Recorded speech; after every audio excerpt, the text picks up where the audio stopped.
Good morning, good afternoon, good evening, whenever it is, wherever you are, welcome to the Good Values Podcast. This episode I speak to somebody who I've met once before, but our interview was unfortunately, it had a technical difficulty. When I first arrived, it started to rain and I put the equipment under shelter for a moment, and then when the rain eased, I set my equipment back up, I put a waterproof protection over my camera, and I set it up clamped to an old black bin, which is thin plastic. And sadly, what had happened is, as we talked, the camera drooped slightly more and more as we progressed through the conversation. And we were both decapitated by the camera shot. We were out of frame, and it was only from the neck down that we were being captured. Now, I'm still going to release the audio for that conversation because it was fantastic.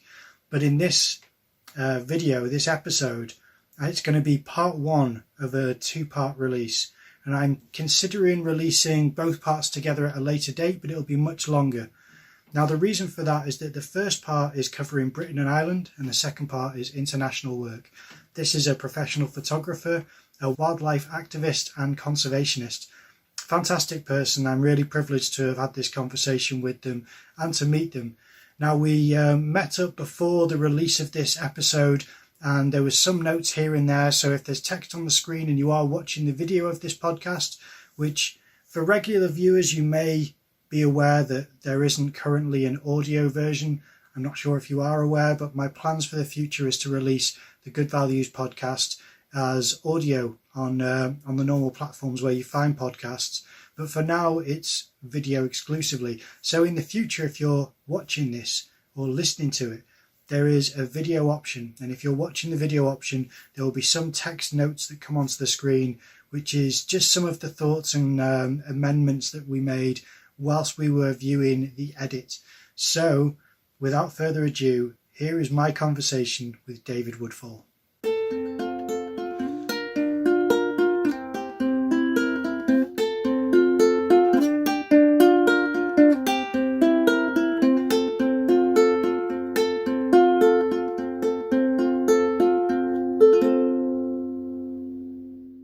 To begin, if I could ask you to introduce yourself for the audience, please.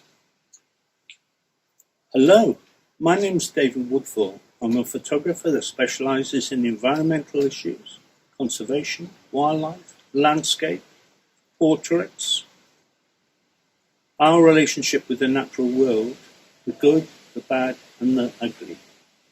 Fantastic. Well, what areas of conservation have you been involved in? After my first degree, I started working with the Nature Conservancy Council. I was an estate worker, educationalist and a warden for 2 years. During this time, I looked at beetles on the sand dune system in Oxwich, Gower, where I'm from, and moved then to the Northumberland coast, where for 6 years I was the coastal warden, including protecting my favourite bird, the little tern. Then I went to London for 2 years and I set up a project for inner city school children in Epping Forest. It was in every sense a dramatic challenge to the social side of me, the conservation side, and actually in time, I think it's perhaps the most interesting I've done. Then I went to the Lancashire Wildlife Trust, which was one of the worst experiences of my life. Now, I was going to become a photographer, but it preempted it because my contract wasn't renewed. Sadly, at that time, there was no one at Lancashire Wildlife Trust who knew anything about conservation. It's very different now, but as they didn't renew my contract, I became a freelance photographer in 1988. Oh, wow. Now, that was really opportune time because that was just when the Green Movement was taking place. Effectively, and I might be slightly incorrect when I say this, forgive me, Gary Brash up in heaven, but I was possibly the only photographer in the world specialising in what I do. So And that gave me all the motivation I need to show what I could do, because the 3 previous years I felt that people didn't remotely understand what my talents were. Yeah. So I kind of, things went really well for me. In the end of that first year, I won a category of the Wildlife Photographer of the Year. That's fantastic. And that gave me, I wasn't even known in the village I lived as a photographer. And suddenly people all over the world were coming to my door. So that was a really interesting challenge. And it meant I survived, because that's how you see the first year. Because being an artist is like jumping out of a plane without a parachute. Yeah. And you need something that no one else has got. Yeah. And what made the Wildlife Photographer of the Year very different to what I had previously happened in that category was the category depicted a place called Wastwater in the Lake District National Park. And I'd made a very unusual photograph of an island at last light with Great Gable behind in total darkness, shadow, murk. And it was very symbolic. The island was golden. It was very symbolic of how my life has been. So it was art and life, mirroring life, really. And I'm that sort of person anyway. So that was the first time a British photograph had won the Wild Places category. Normally it's foreign, exotic places, but I'd shown if you get the right conditions. And that's the key. The way I like to work, Simon, is to pre-visualize the photographs I want. So I'll find something that interests me and I'll go back maybe 50 times. I see. Until I get the conditions. And then the best analogy for that is it's like a painting to me. And I hadn't owned a camera till I was 24, and that was deliberate. I didn't want a camera getting in the way of my experience with life. Age 5, my parents got the standard Encyclopedia Britannica set, and I doubt there were many 6-year-olds who knew as much about Goya as I did. Oh, fantastic. So it was a visual stimulus that was very, very intense. Yeah, incredible. Well, what would you have any advice for anyone these days who are getting into photography? What would you say is a good... It's a very, very difficult time now. Yeah. I'm fairly hardline about photography. Yeah. I say 40 million people in the UK own a camera. And there's maybe 100 photographers in Britain are. Yeah. Maybe. Yeah. I don't want to put anyone off. I want to be real about it. Just do it in the weekends and evenings. I remember someone asking the same question to Faye Godwin, who was a heroine of mine when I started out. Her book, seminal book, Land. And I got so into that book, I think I lived more in the book, The Land, than actually on the land. And someone asked the same question in a lecture she gave, and she said, "You'll starve." And it's kind of good to be like that, because it's real. Faye was real, and her pictures were real. I'm not interested in artifice. So Faye was one of a number of people that helped me hugely, and I basically went to the photographer's gallery for weekend after weekend after weekend, and went through, at that time in 83, 84, I just went through every periodical, every book, and it was the time in the history of photography for documentary photography. And at the same time, there was a photographer based in Tasmania called Peter Dombrovskis. I discovered in BBC Wildlife a review of this book. David Bellamy was prepared to go to prison to stop the Franklin Valley being flooded. Peter Dombrovskis used a 10.8 camera and documented it over many years. That valley was saved. And that was my template. Use the camera to communicate the issues about conservation. Mm. So, because of economics, I decided basically I was going to concentrate on Britain and Ireland.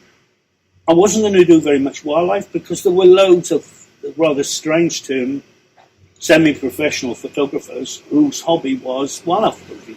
So I had to value my time. That first year, I didn't make a lot of photographs, really.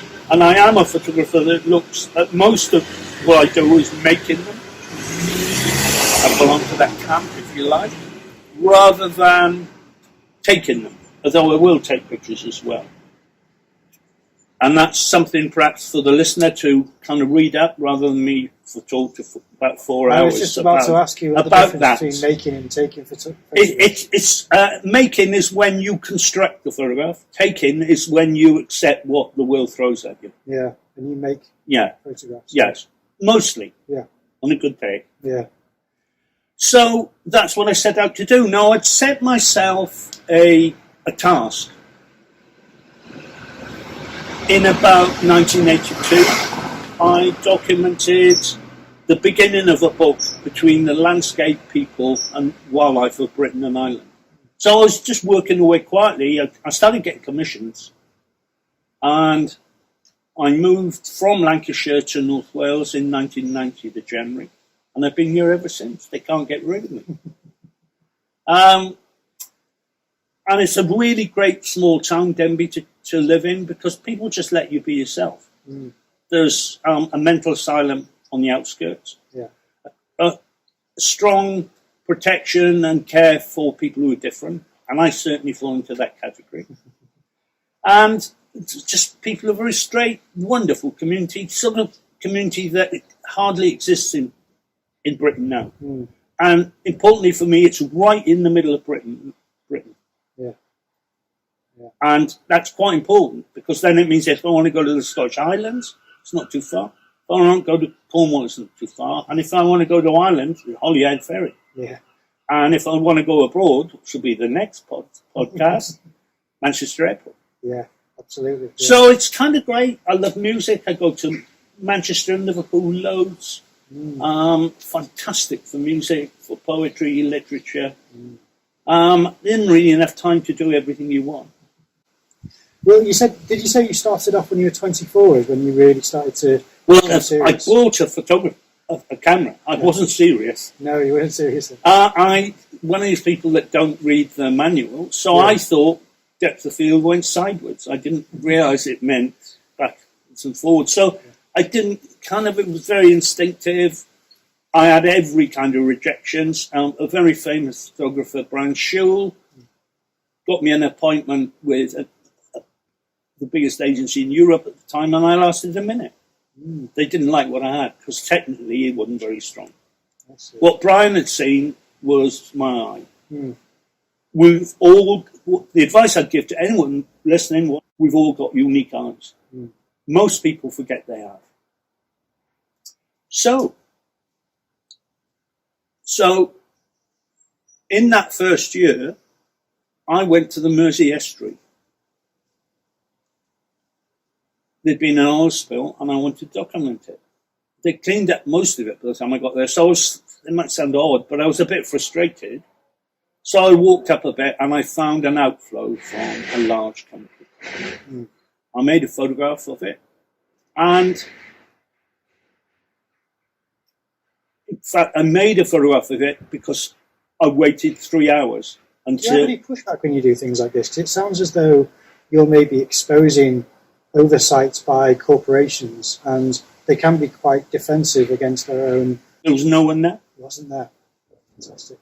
So I waited 3 hours to make the photograph till there was a black sky, which gave it a counterpoint. That's a technique I use a lot. It's very simple. Musicians use it when they're composing music. Mm. You've got something in the foreground, and then you use something to reinforce the information in the photograph and what you're trying to say. And it was a black sky. It was pollution. And I used a lot at that time. I used a medium format Mamiya camera, with a very wide lens. And so I got the whole lot in. Low, I was probably kneeling in it. And anyway, the next year that was runner-up. And they're quite important. So then this relates to the advice on people becoming photographers. When you find something interesting, keep going back to the same place. So I went back and I walked up the Mersey and I found another outfall. Someone from that company saw what I was doing, came down with a hard hat and a German Shepherd and said, "Oh, you're from Greenpeace, aren't you?" So I said, "No, I'm from a small town in North Wales." So he laughed and said, "That's all right." Talked to me for 10 minutes.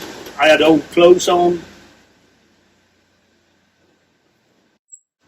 And he underestimated me. Or so I thought. As he walked away, he turned over his shoulder and said, "You've got 5 years." What he was telling me, that company wouldn't be there in 5 years' time, so I had 5 years to make more photographs. And it's an interesting, sometimes the enemy is actually your friend. Yeah. So when those things happen, don't get defensive yourself, just be dead relaxed. When you're relaxed, you're not a threat. Yeah. So I went back 50 times. I had every colour in the spectrum of pollution. From the first photograph, an agency called Tony Stone came, and it started to change very quickly, the commercial side of what I did. They wouldn't keep very many pictures. From those 50 visits and thousands of photographs, they kept 8 photographs. Those 8 photographs each sold between 200 and 400 times. So that bankrolled me. Yeah. I had something no one in the world had, at a time when there was rampant pollution. And that enabled me to be myself and to do the quirky, strange photography that is David Woodfall. So I could just be myself. Yeah. And that's why I would say anyone starting out, it's the strangest things that actually make the difference, whether you survive, whether you do well, whether you get recognition. Don't be afraid of any of it. Where have you found problems with environmental discussions? Have you found anything where there's a barrier, where people want to stop the conversation? There's always a barrier because people don't always want the truth. They want what fuels their lives, whether they're paid by a multinational or whether it's a convenient lifestyle. We're at a time approaching the apocalypse. And I'm fairly understated, but I've seen some fairly horrific things. And climate change, I remember back in doing my first degree, I did quaternary studies, which is basically the study of the last 14,000 years since the Ice Age, which is climate change, because we looked at the factors. And there we were, a bunch of green students. I was really passionate about ecology then, and ecology was the other options I did. And our lecturer in quaternary studies said, encouraged us to explore the different factors that change the climate in that period. So we came up with 8 or 9, and we had a really good discussion about it. And then there was a silence, and he said, well, maybe we've changed the climate. So we said, how come people change the climate? And he just said CO2. We all laughed. Because it wasn't at that level, it wasn't even realised. Okay. I started reading books fairly quickly. Yeah. Within a year, I was working for the NCC, as I said. And I realised not only that climate change was the major force in society, that the government had known about climate change in the 50s and decided after the Second World War to go for economic growth, which you can understand. Yeah. But it's a very short-sighted way of looking at things. So climate change was central to my work from then on. Yeah. So I'd weave environmental issues into a wildlife photograph when I later developed into a wildlife photographer. Yeah.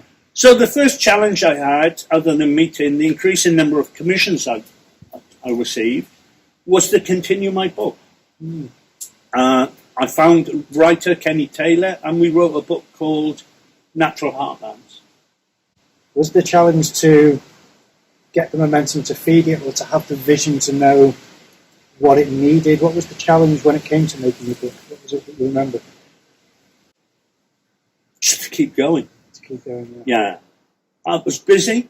I was really, really busy.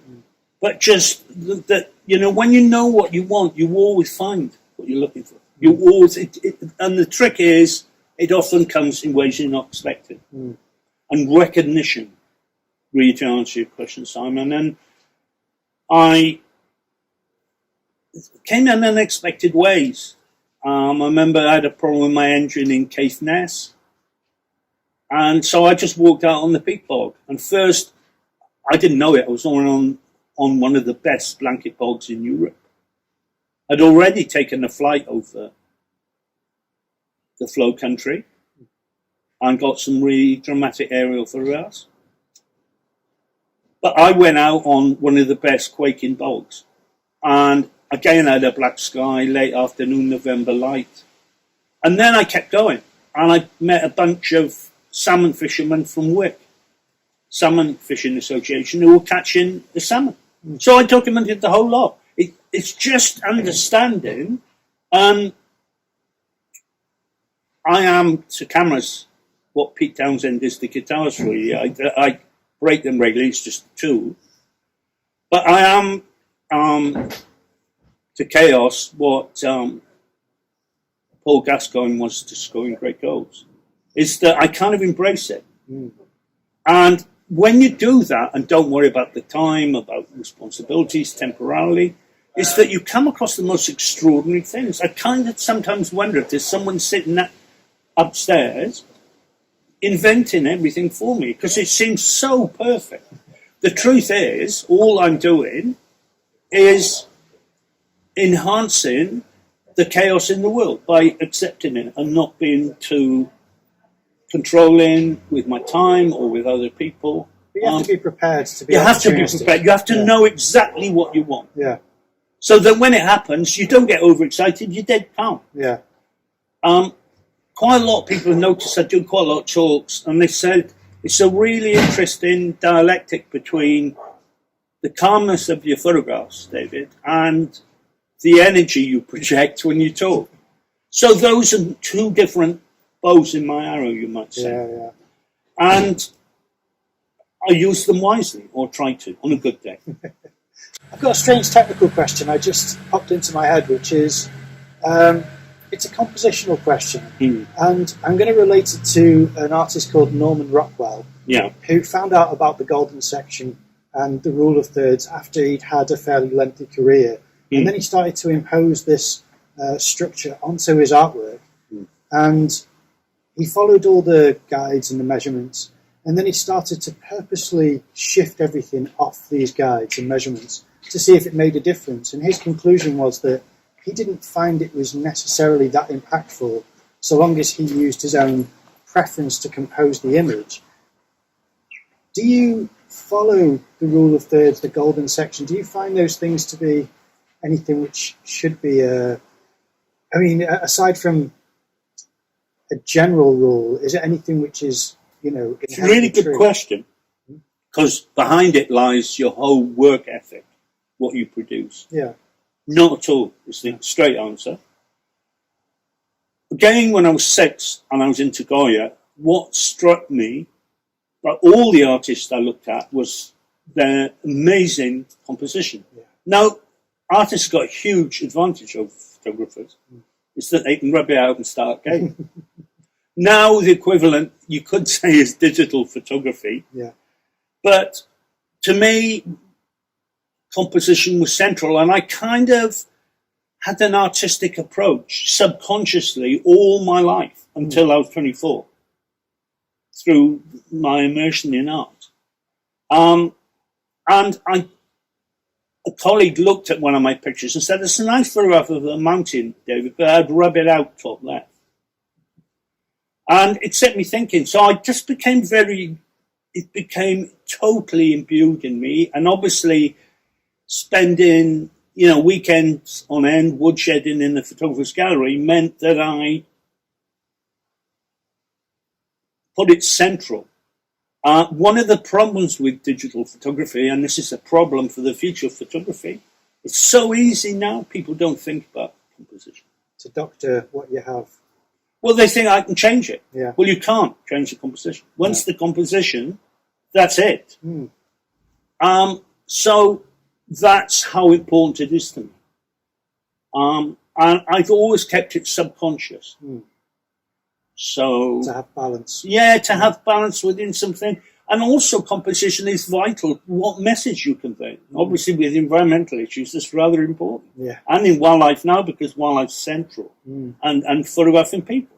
So I'm very laissez-faire about it, but I know exactly what works for me.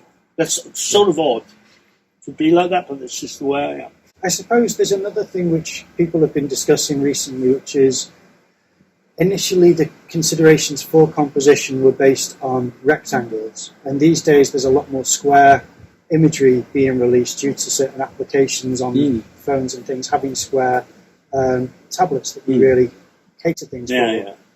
How do you think composition fits into square frames? Well, I've got a slightly unusual answer. One of the early, when I went freelance, I spent my mother was very ill. She had a number of valves put on her heart. And I spent the week in London when just before and during, after the operation. And I went to a Paul Klee exhibition 3 times. Wow. Same one.